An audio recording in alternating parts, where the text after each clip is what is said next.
Hello दोस्तों, आप सभी का स्वागत है हमारे यूट्यूब चैनल पर। मैं हूं निर्मल सागर पुरोहित और आज से हम शुरू करने वाले हैं इतिहास के बारे में हम शुरुआत से पढ़ेंगे। तो देखिए, शुरू करते हैं। इतिहास होता क्या है और भारत का इतिहास कैसा है। तो सबसे पहले शुरुआत करते हैं हम भारत के इतिहास से।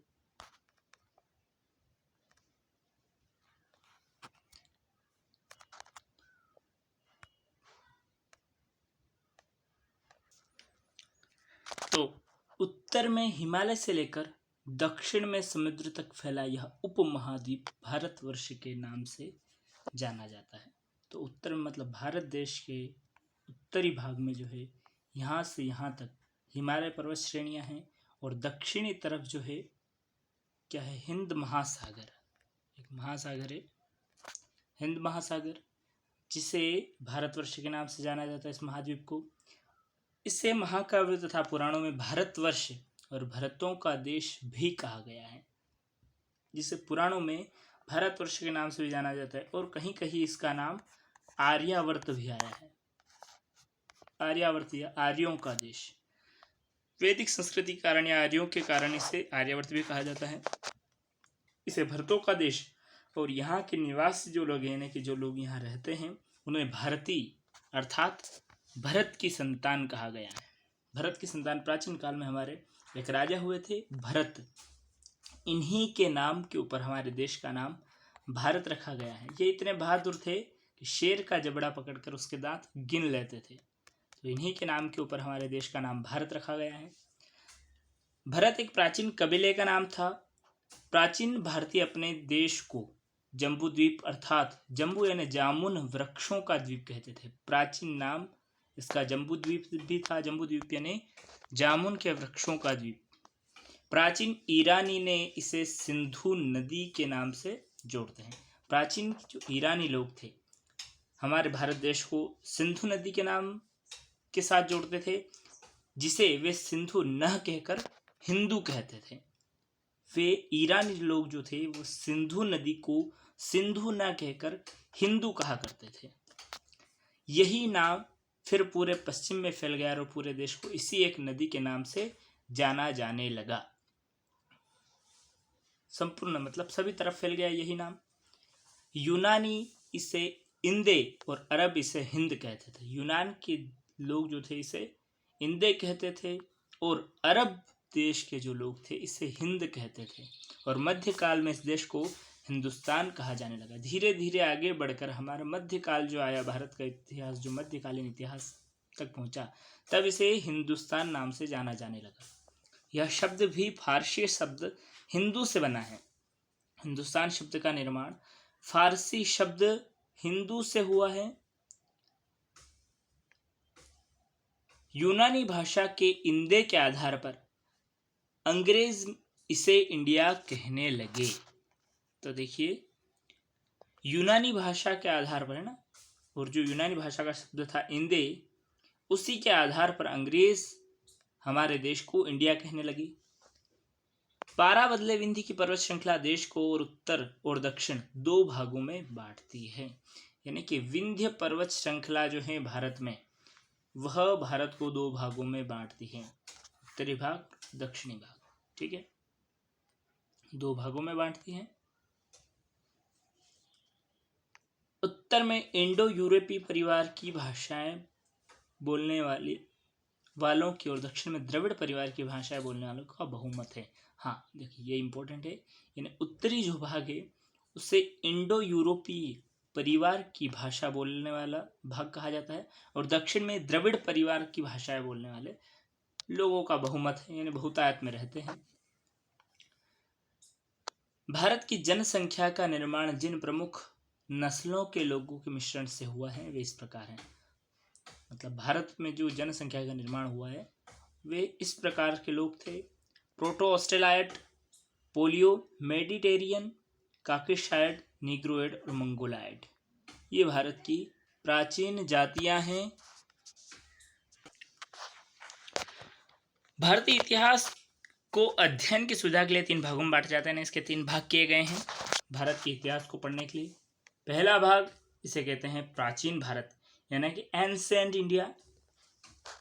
फिर द्वितीय है मध्यकालीन भारत यानी कि मिडिवल इंडिया, और आधुनिक भारत यानी मॉडर्न इंडिया। ये 3 भाग हैं भारत के। 3 भागों में इसके इतिहास को पढ़ने की दृष्टि से, अध्ययन की दृष्टि से भागों में बांटा गया है। अब देखिए, सबसे पहले इतिहास को 3 भागों में बांटने का, सिर्फ भारत की ही नहीं, समस्त इतिहास को, किसी भी इतिहास की बात की जाए तो उसको 3 भागों में बांटने का श्रेय किसे जाता है? जर्मन इतिहासकार क्रिस्टोफ सेलियरस। जर्मन इतिहासकार जो थे क्रिस्टोफ सेलियरस, इन्होंने सर्वप्रथम इतिहास को 3 भागों में बांटा था। इनका काल कहाँ से कहाँ तक? तो 1638 से 1707 एडी यानी ईस्वी तक था। शुरुआत करते हैं प्राचीन भारत से। प्राचीन भारत के इतिहास के होते हैं, प्राचीन भारत के इतिहास के जानने के जो स्रोत हैं वे कौन कौन से? देखिए, तो सबसे पहले किसी भी देश का इतिहास यानी कहीं की भी हिस्ट्री पढ़ने के लिए हमें सबसे पहले वहाँ के स्रोत जो होते हैं यानी माध्यम उस इतिहास को जानने के, वहाँ से शुरुआत करनी पड़ती है। तो भारत के इतिहास कौन कौन से स्रोत हैं? तो प्राचीन भारत के इतिहास के विषय में जानकारी मुख्यतः 4 स्रोतों से प्राप्त होती है। 4 भाग हैं। पहला धर्म ग्रंथ, ये हमारे वेद पुराण शास्त्र जितने भी हैं वे धर्म ग्रंथ। दूसरा ऐतिहासिक ग्रंथ यानी ऐसे ग्रंथ जो इतिहास के ऊपर यानी प्राचीन बातों को स्मरण करवाते हैं, प्राचीन भारत के बारे में बात बताते हैं।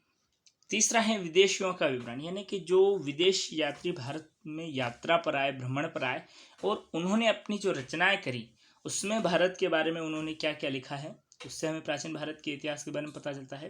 और तीसरा होता है पुरातत्व संबंधी साक्ष्य। प्राचीन भारत की जो प्राचीन साक्ष्य हैं ना, जैसे मूर्तियां हो गई, मंदिर हो गए, पुरातत्व संबंधी, भूमि संबंधी ये साक्ष्य, ये 4 स्रोत हैं जो हमें प्राचीन भारत के बारे में बताते हैं। शुरुआत होती है धर्म ग्रंथ एवं ऐतिहासिक ग्रंथ से मिलने महत्वपूर्ण जानकारी, यानी ऐतिहासिक ग्रंथ और धर्म ग्रंथ से हमें क्या जानकारी मिली है? तो भारत का सर्व प्राचीन धर्म ग्रंथ जो है वे क्या है? वेद है। सबसे पुराना जो धर्म ग्रंथ माना गया है उसे वेद कहते हैं। ठीक है, जिसके संकलन करता महर्षि कृष्ण द्वीपायन वेदव्यास माना जाता है। संकलन करता है, इनका वेदों का संकलन किसने किया था? तो कृष्ण द्वीपायन वेदव्यास, इन्हीं को वेदव्यास के नाम से जाना जाता है। इनका पूरा जो नाम है कृष्ण द्वीपायन वेदव्यास है। वेद वसुधैव कुटुंबकम का उपदेश देते हैं। वसुधैव कुटुंबकम का अर्थ होता है कि समस्त संसार एक कुटुंब यानी एक परिवार की तरह है। ये वेद जो हैं हमें समस्त संसार को एक परिवार के समान मानने की शिक्षा या उपदेश देते हैं। भारतीय परंपरा वेदों को नित्य और अपौरुषेय मानती है।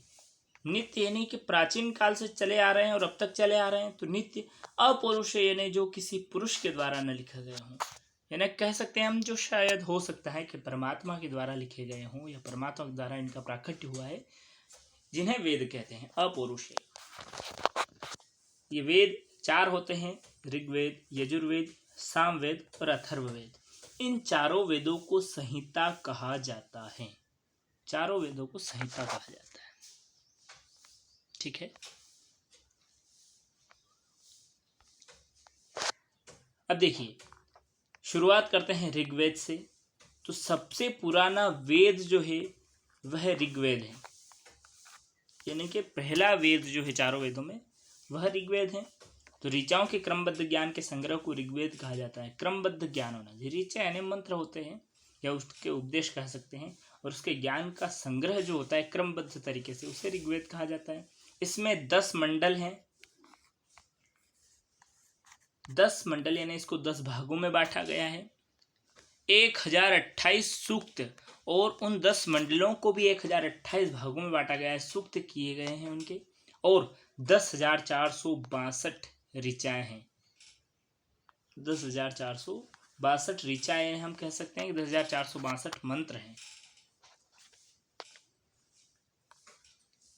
इस वेद की ऋचाओं को पढ़ने वाले ऋषि होत्र कहलाते हैं, यानी ऋग्वेद को पढ़ने वाले जो ऋषि हैं वे क्या कहलाते हैं? होत्र। इस वेद से आर्यों के राजनीतिक प्रणाली, इतिहास एवं ईश्वर की महिमा के बारे में जानकारी मिलती है।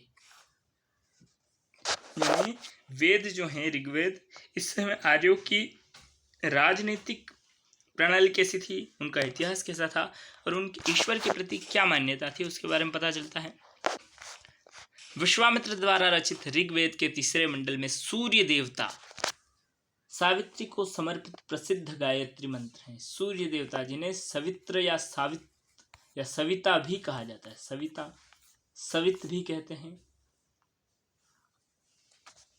तो ऋग्वेद के अंदर ही क्या है, प्रसिद्ध गायत्री मंत्र आप सभी जानते हैं उसके बारे में।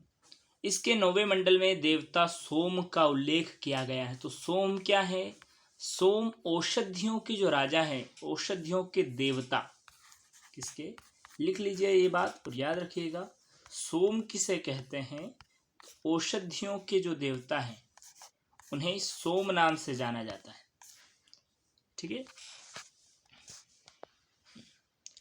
9वें मंडल में सोम से रिलेटेड जानकारी किस मंडल में है, तो 9वें मंडल में 10 मंडल है, जिसमें 9वें मंडल में सोम देवता यानी कि जो जड़ी बूटियों से संबंधित जो देवता हैं, औषधियों से संबंधित, उनके बारे में उल्लेख 9वें मंडल में दिया गया है। इसके 8वें मंडल में हस्तलिखित ऋचाओं को खिल कहा जाता है। 8वां जो मंडल है, इसमें जो ऋचाएं, जो मंत्र हैं, वे हस्तलिखित हैं यानी हाथ से लिखे गए हैं, है ना। हस्तलिखित का अर्थ होता है हाथ से लिखना, और इन हाथ से लिखे गए मंत्रों को या ऋचाओं को क्या कहते हैं, खिल कहा जाता है। चातुष्वर्ण्य समाज, चातुष्वर्ण्य का मतलब होता है 4 भागों में बटा हुआ, चातुष्वर्ण्य यानी 4 भागों में बटा हुआ। चातुष्वर्ण्य समाज की कल्पना का आदि स्रोत यानी शुरुआत कहाँ से हुई, 4 प्रकार के समाज की कल्पना। तो ऋग्वेद के 10वें मंडल में वर्णित पुरुष सूक्त है। पुरुष सूक्त जो किसके बारे में है, भगवान विष्णु के बारे में या ब्रह्मा। तो पुरुष सूक्त उसके बारे में 10वें मंडल में वर्णन किया गया है। और उस पुरुष सूक्त के अनुसार 4 वर्ण कौन कौन से, ब्राह्मण, क्षत्रिय, वैश्य और शूद्र, इनका जन्म कैसे हुआ है, तो आदि पुरुष ब्रह्मा के, जो आदि पुरुष, आदि का मतलब होता है प्रारंभिक पुरुष, है ना।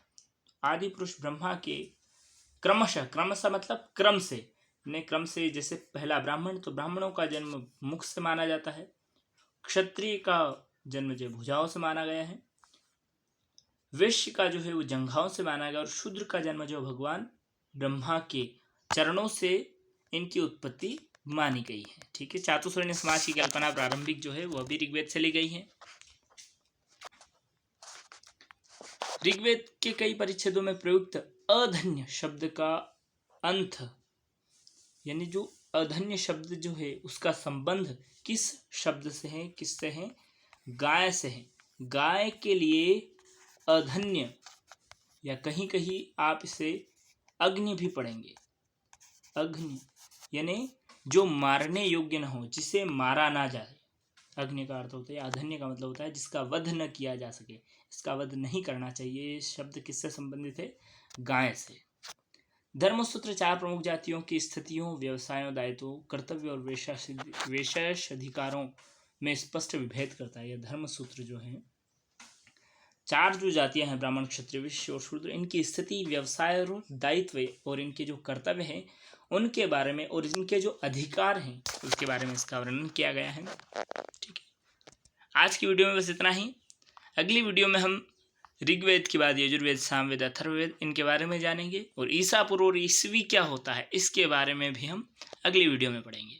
अगर आपको हमारी वीडियो पसंद आई हो तो वीडियो को लाइक करें, चैनल को सब्सक्राइब करें और बेल आइकन पर प्रेस करें, और हो सके तो वीडियो को शेयर करें।